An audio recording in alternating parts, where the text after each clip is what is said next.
আমি সিন্স বিগত 3টে ইলেকশনে আমি জয়েন করেছিলাম। আমি এই চতুর্থবারের জন্য আমি বাংলাদেশ ফুটবল ফেডারেশন ইলেকশনে আমি ইন্টারেস্টেড পার্টি না, আমি অবশ্যই ইলেকশনে লড়ব। তো বাংলাদেশ ফুটবল ফেডারেশন আমরা জানি যে অনেকগুলি পদ আছে, প্রেসিডেন্ট থেকে শুরু করে সিনিয়র ভাইস প্রেসিডেন্ট, 4টা ভাইস প্রেসিডেন্ট এবং সদস্য আছে বর্তমান কনস্টিটিউশনের আন্ডারে। তো বর্তমান কনস্টিটিউশনের আন্ডারে আমি প্রেসিডেন্ট পদের জন্য আপনাদেরকে অফিস জানাতে চাচ্ছি যে আমি লড়ব। আমার ইন্টেনশন হলো প্রেসিডেন্ট পদে ইলেকশন করা, অ্যান্ড আমি আশাবাদী যে প্রেসিডেন্ট হিসেবে লড়লে আমি জিতবো, অ্যান্ড জিতলে আমি ফুটবলের ধারাবাহিকতা আর সামনের দিকে নিয়ে যেতে পারবো। জাস্ট আমার ইন্টেনশনটাকে আজকে অফিসিয়ালি ডিক্লেয়ার করলাম, কিন্তু প্রেসিডেন্ট হওয়া বা ইলেকশন করার প্রক্রিয়া কিন্তু অক্টোবরে শুরু হতে যাচ্ছে। নমিনেশন ফর্ম জমা দিয়ে যদি পাস হই স্ক্রুটিনাইজের মাধ্যমে, তখন আমি একটা হব, একটা ক্যান্ডিডেট হব।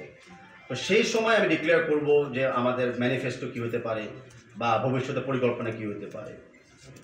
কারা কারা ডেলিগেট হবে সেই প্রক্রিয়া এখন চলছে, যতটুকু আমি জানি।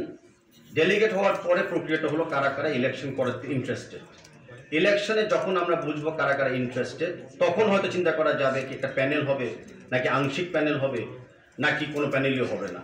তো সেই জায়গাগুলো তো আমি এখন কোনো বক্তব্য রাখতে পারছি না, তা আপনাদেরকে আমি আগেই জায়গাটা প্রশ্ন করে দিলাম।